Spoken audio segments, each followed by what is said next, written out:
Eto, mainit na balita. Sa bawat laban ng Gilas Pilipinas, hindi na bago sa atin ang presensya ng mga naturalized players. Sa Gilas, 5 pangalan ang umiikot sa posisyon na yan.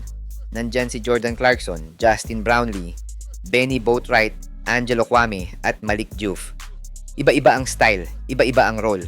Pero iisa ang tanong, sino kaya sa 5 players na yan ang maglalaro sa Asian Games para depensahan ng ginto? Pero bago yan, like and subscribe lang mga kabady para sa latest basketball news and highlights. Siya nga pala mga idol sa mga naghahanap ng legit na Gilas jerseys at iba pang paraphernalia ng Gilas. Pwede mong i-click yung product link sa gilid ng aking mga video at makikita mo na sa kanan ang lahat ng legit stores na nagbebenta ng mga high quality merch ng Gilas. Maraming salamat mga idol. Unahin natin si Jordan Clarkson. Well, sa 5, siya ang pinaka globally recognized sa lahat. Isang legit NBA scorer na kayang mag-take over kahit laban sa world-class competition. Noong mga nakaraang tournament sa FIBA World Cup 2023, kitang-kita natin na kapag siya ang main guy, kaya niyang buhatin ang buong offense ng Gilas. Pero ito ang reality. Si Clarkson, heavy isolation ang laro. Kailangan niya ng bola, kailangan niya ng spacing. At sa sistema ng Gilas ngayon ni CTC, hindi pwede ang isolation player unless si JC ang mag-a-adjust or babaguhin ni CTC yung sistema kung maglalaro si JC. Kaya ang downside, kailangan niya ng mas mahabang oras para mag-fit sa sistema ni Coach Tim. At eto pa, mas malaking budget ang kailangan ng Gilas para makapaglaro lang ulit si JC sa national team. Ang kagandahan lang kay JC, pwede siyang maglaro as local sa Asian Games this year since passport-only rules pa lang naman ang ipapatupad ng organizers sa Japan. Sana lang hindi magaya sa SEA Games last 2025 kung saan last minute na lang nang palitan nila ang rules para pumabor sa kanila yung event. Pero since Japan naman ang host country ngayon, baka mag-stick pa din sila sa old rules o sana lang mas magaan lang ang maging update nila sa mga naturalized players. Sunod sa Magic 5 na naturalized player ng Gilas ay etong si Justin Brownlee. Kung si Clarkson ang superstar scorer, si Brownlee naman ang ultimate system player. Walang reklamo, walang ego, kumbaga trabaho lang. Scoring, rebounding, playmaking, defense, name it. At take note mga idol, si JB lang ata ang naturalized player na nakapagdala ng pinakamataas na achievements sa Gilas sa nakalipas na taon. Kung babalikan nga natin ang Asian Games run last 2023, doon natin nakita na kayang buhatin ni JB ang Gilas kahit sa mga crucial games. Kaya maraming fans ngayon ang nagsasabi, siya na lang ulit. Kasi proven na, hindi lang sa talento, kundi sa chemistry. Downside lang ni JB ngayon ay yung kanyang edad, kung kaya pa ba niyang buhatin ulit ang Gilas sa Asian Games. Pero hula ko, maglalaro pa din si JB hanggang sa 40s niya o hanggat si CTC ang coach.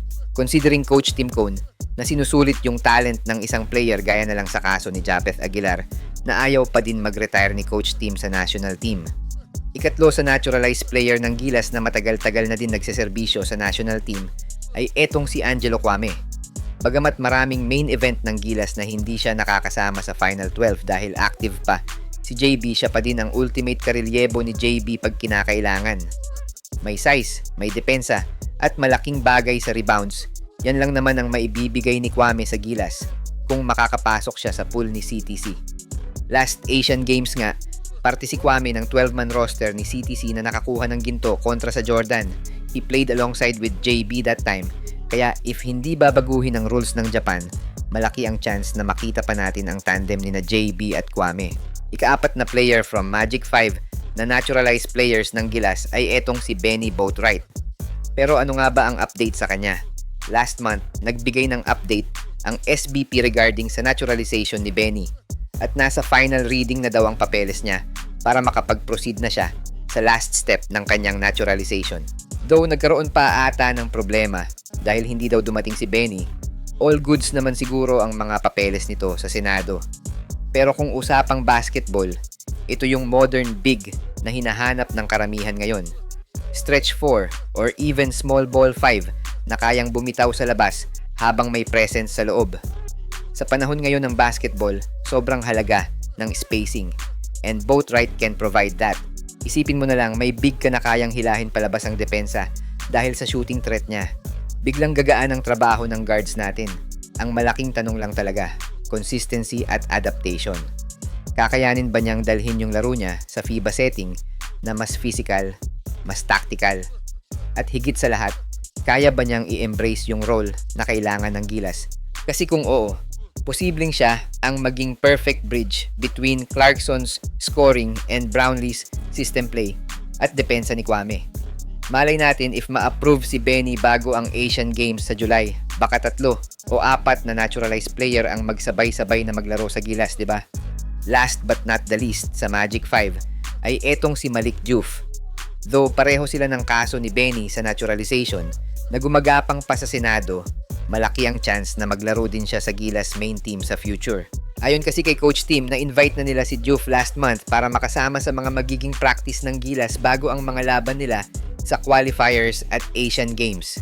Magandang sign yun dahil magagamit natin si Malik Diouf kung sakaling hindi available ang 4 na naturalized player ng Gilas. Though sabi ng SBP dati na ilalagay nila si Diouf sa 3x3, I guess si Coach Tim na ang nag-request na palawakin pa ang mga sasalihang event ni Diouf, lalo na marami ang nagsasabi na fit din siya sa sistema ni CTC. Overall, if gagastusan ng Gilas ang appearance ni JC sa Asian Games, malaki ang chance na makita nating maglaro si JC alongside with Justin Brownlee. Tapos if hindi naman maglilimit ang Japan sa mga naturalized players, baka makita pa nating magkakasama sina JC, JB at etong si Angelo Kwame. At baka malay natin, pati sina Benny at Diouf ay ma-approve ang naturalization bago ang Asian Games. Baka silang 5 ang makita nating first 5 ng Gilas. Sa mga gusto pala manood ng laban ng Gilas sa FIBA World Cup qualifiers nang walang delay at free for life, magbibigay po kami ng free live streaming link. All you have to do is i-like lang po ang aming Facebook at YouTube channel para mabigyan po kayo ng unlimited access sa mga sports games sa buong mundo.